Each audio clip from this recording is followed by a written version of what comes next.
Assalamualaikum warahmatullahi wabarakatuh. Perkenalkan, nama saya Fahri Zalam Bahtiar dengan NIM 2051204113 dari kelas TIA 2020. Di sini saya akan menjelaskan secara singkat apa itu web server dan DNS server dan mensimulasikan di Cisco Packet Tracer. Video ini dibuat untuk memenuhi tugas dari Bapak Agus Priyanto STMkom selaku dosen mata kuliah jaringan komputer. Langsung saja kita ke pembahasannya.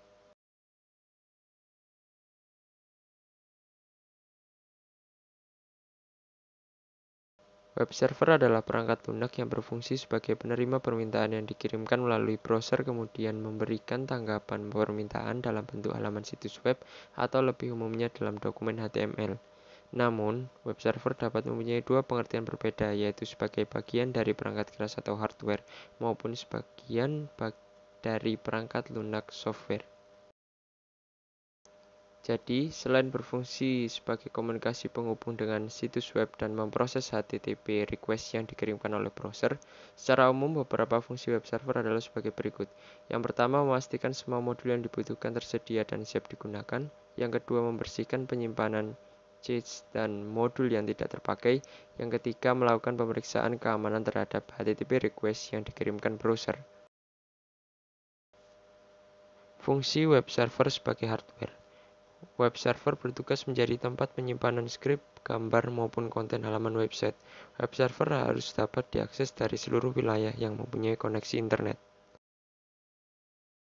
Fungsi web server sebagai software. Selain tempat penyimpanan, fungsi web server adalah sebagai perangkat lunak yang melayani permintaan dari browser. Ada banyak web server yang saat ini tersedia, salah satunya adalah Apache. Jenis-jenis web server. Yang pertama yaitu web server Apache, yang kedua web server NGINX, yang ketiga web server IIS, yang keempat ada web server like TPD.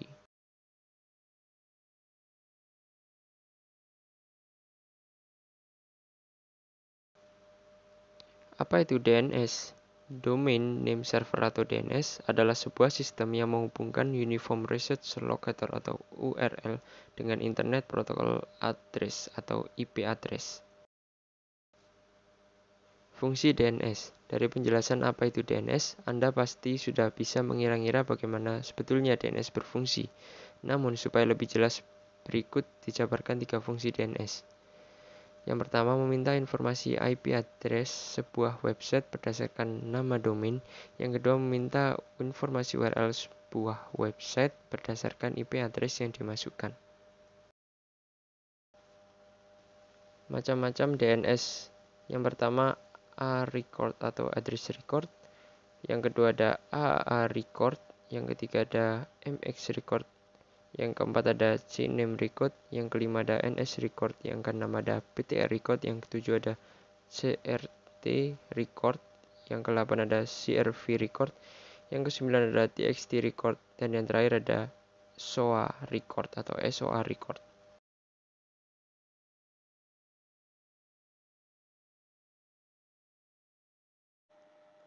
Assalamualaikum warahmatullahi wabarakatuh. Perkenalkan, saya Farizal Amri. Di sini saya akan mensimulasikan web server dan DNS server di Cisco Packet Tracer. Di sini yang pertama-tama kita harus lakukan yaitu menyiapkan skemanya.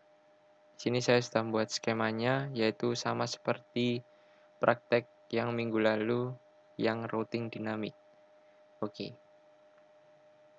Setelah itu kita menyiapkan 2 buah server, yaitu web server dan DNS server. Di sini setelah kita hubungkan semua perangkat dengan kabel, kita isi IP configuration pada masing-masing PC, router, dan servernya. Yang pertama pada PC yang pertama, IP configuration-nya sama seperti yang minggu lalu. Setelah itu kita next ke PC kedua,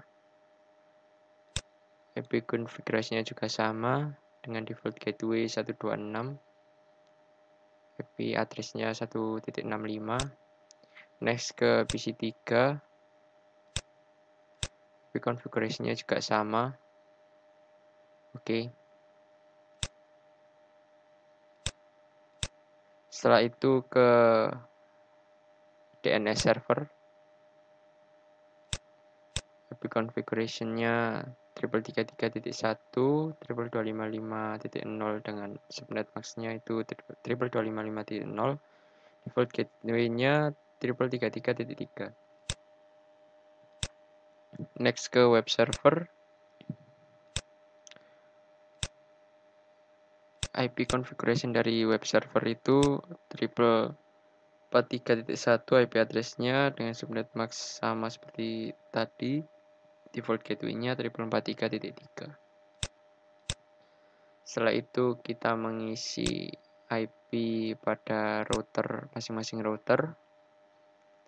Yang pertama yaitu router ke-1 FA0 kita on-kan terlebih dahulu, kita isi dengan berikut ini.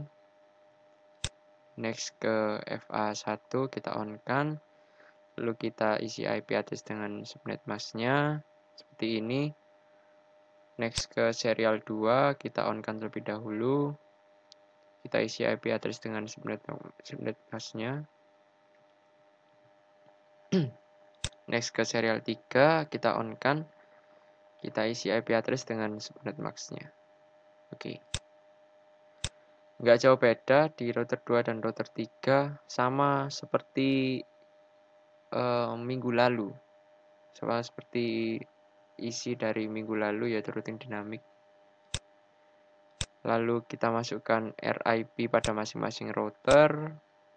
Itu sama seperti minggu lalu. Next RIP-nya di router 2.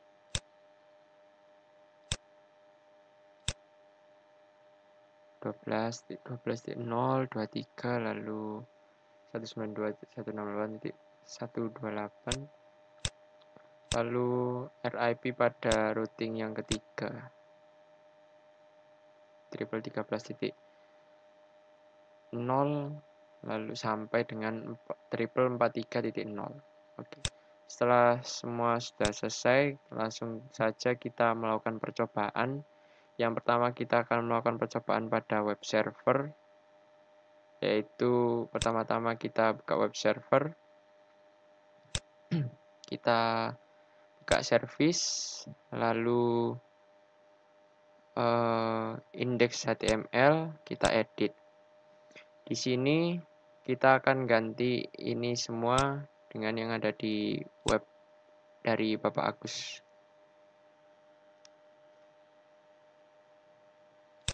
Oke,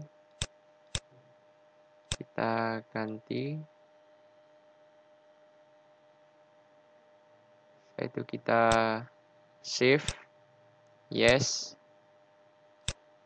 Setelah itu kita akan mencoba memanggil di PC1, yaitu di web browser, dengan IP configuration dari web server, yaitu 43.43.43.1. Kita akan coba jalankan.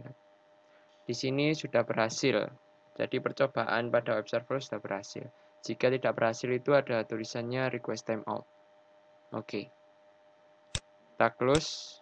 Kita langsung next ke percobaan DNS server.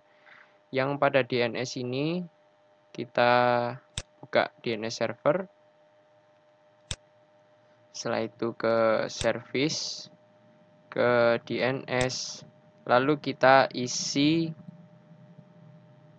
dengan sama seperti di webnya Bapak Agus. Oke, kita isi seperti ini. Pertama kita harus lakukan yaitu kita on-kan terlebih dahulu. Setelah itu kita akan tulis namanya jarcom.com. Record dengan address-nya 43.43.43.1. Lalu kita add.